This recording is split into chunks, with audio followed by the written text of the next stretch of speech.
Assalamualaikum warahmatullahi wabarakatuh. Hari ini saya akan menjelaskan materi yang telah saya pelajari. Tetapi sebelum itu saya mau pantun dulu nih. Makan pempek pakai cuka. Cuka dibuat sama mama. Perkenalkan, nama saya Nuriska. Salam kenal teman semua. Baik, saya akan mulai menjelaskan materi saya yang berjudul pertanian sebagai profesi. Nah, pertama-tama, apa sih pertanian itu? Pertanian adalah kegiatan mengelola sumber daya alam hayati dengan bantuan teknologi, modal, tenaga kerja, dan manajemen untuk menghasilkan komoditas pertanian yang mencangkup tanaman pangan, hortikultura, perkebunan, dan peternakan dalam suatu agroekosistem. Nah, selanjutnya, apa aja sih profesi di sektor pertanian? Pada umumnya, kita hanya mengetahui petani. Padahal, jika kita cari lebih dalam, profesi dalam sektor pertanian bukanlah hanya petani saja. Terdapat 3 profesi yang perannya penting demi kelancaran pertanian.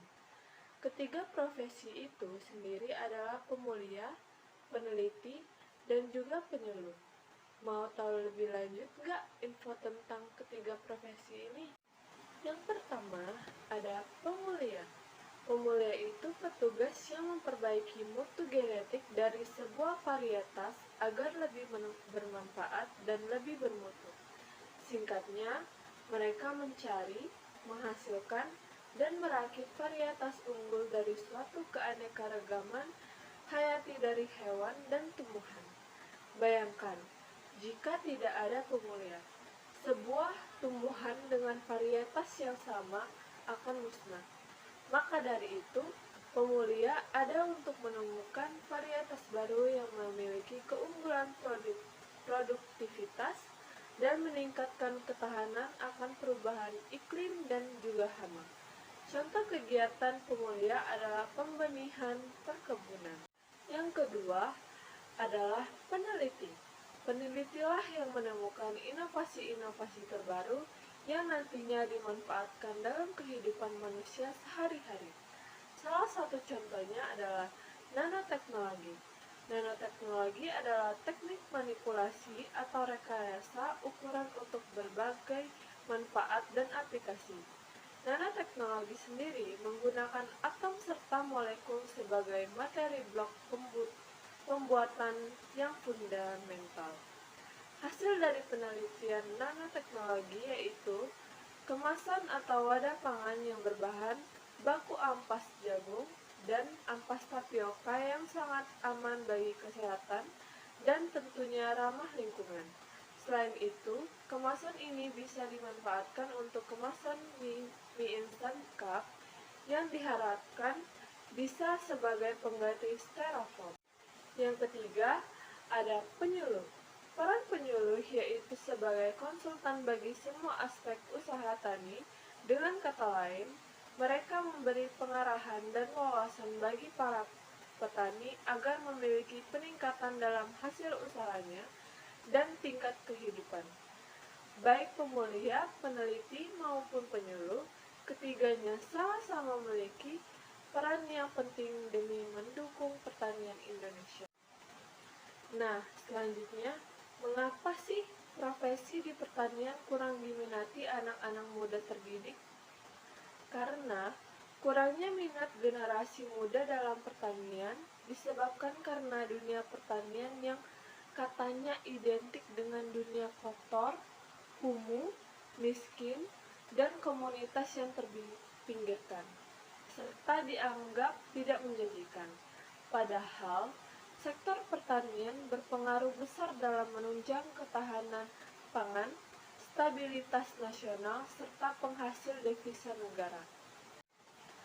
Profesi petani makin ditinggalkan oleh generasi muda dikarenakan hasil yang didapatkan dari bertani dianggap tidak lagi menguntungkan, sebab harga beras yang diberlakukan oleh pertanian melalui program harga pangan murah dirasakan merugikan para petani.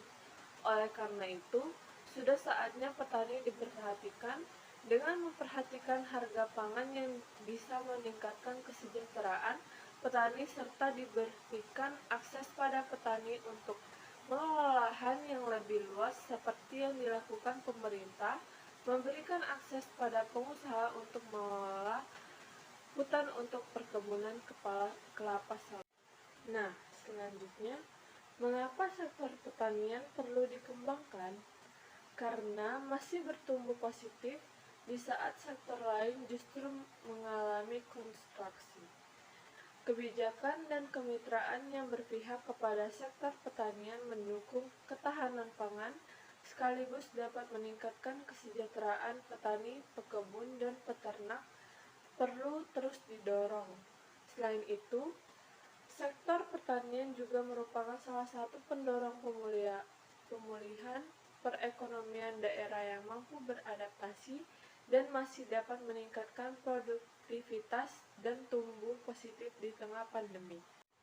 Sektor pertanian dan pangan terbukti bisa menjadi salah satu penopang pemulihan ekonomi daerah dan nasional.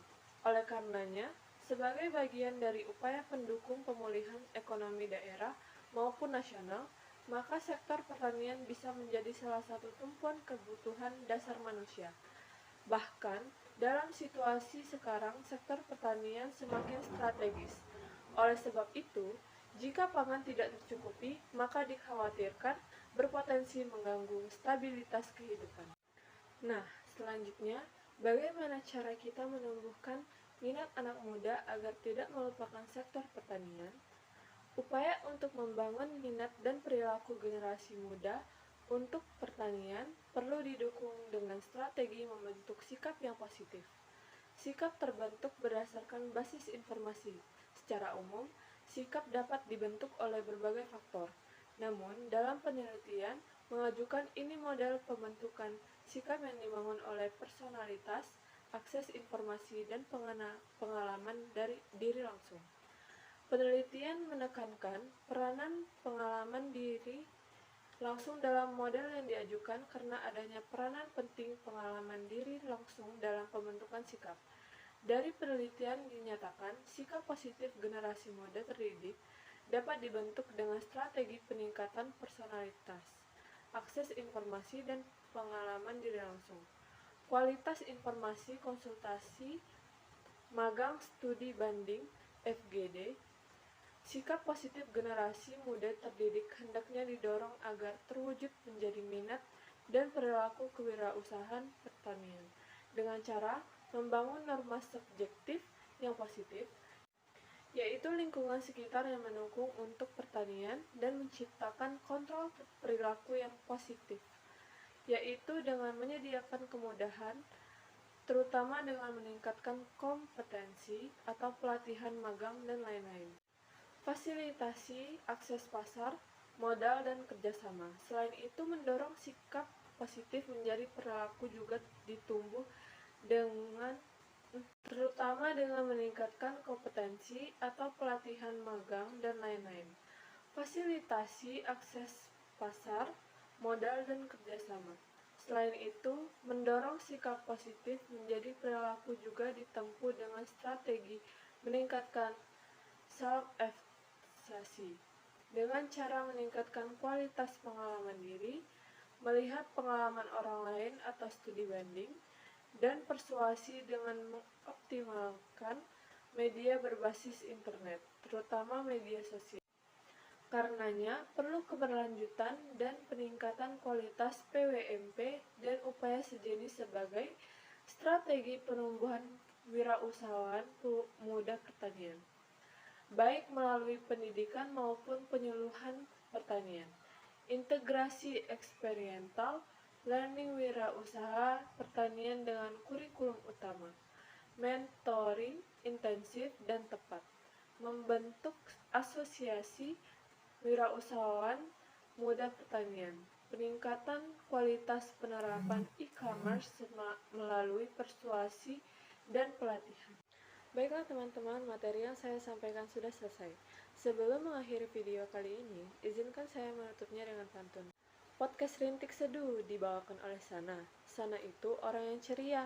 Mohon maaf kalau materi saya tidak sempurna, karena yang sempurna hanyalah kesempurnaan cinta. Terima kasih teman-teman. Semua saya Noriska pamit undur diri. Wassalamualaikum warahmatullahi wabarakatuh.